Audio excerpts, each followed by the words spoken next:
It seems Bill O'Reilly couldn't keep this sexual harassment scandal a secret forever.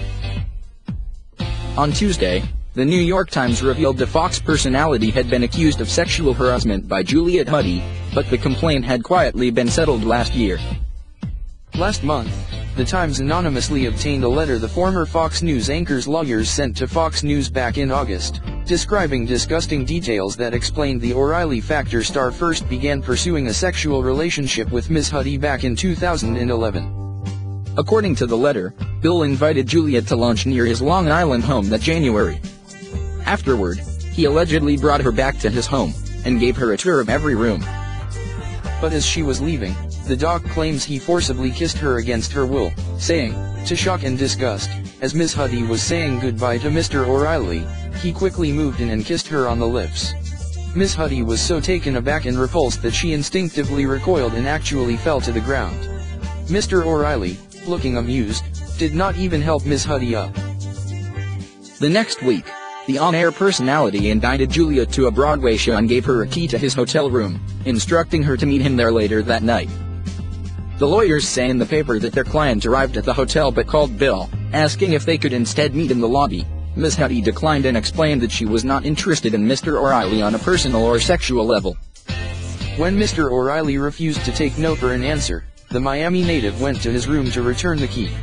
The letter explained that Bill opened his door wearing only boxer shorts, and Juliet was, very embarrassed, handed Mr. O'Reilly his key and quickly left.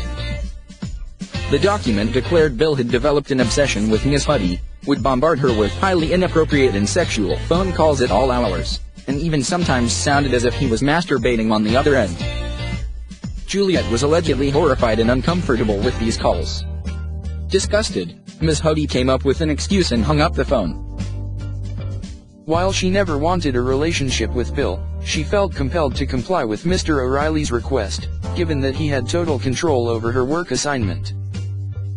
And it appeared this fear was justified, because Mr. O'Reilly allegedly began nitpicking and berating the journalist at work.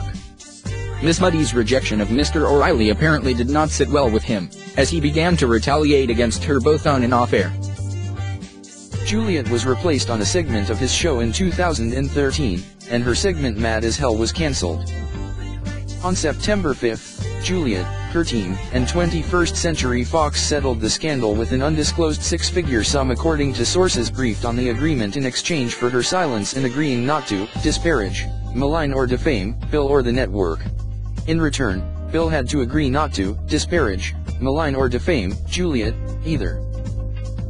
If either side breaks confidentiality, they'll have to shell out $500,000. We're guessing Bill is none too happy with the New York Times right about now. The settlement also squashed Miz Huddy's similar harassment complaints against longtime exec Jack Abernathy. 2 days after coming to an agreement, Juliet stepped down from Good Day Early Call on a Fox affiliate station, saying, "Thank you to everyone who has made the last 20 years the most challenging but best of my life. Perhaps someday, even someday soon, you'll see me on television again."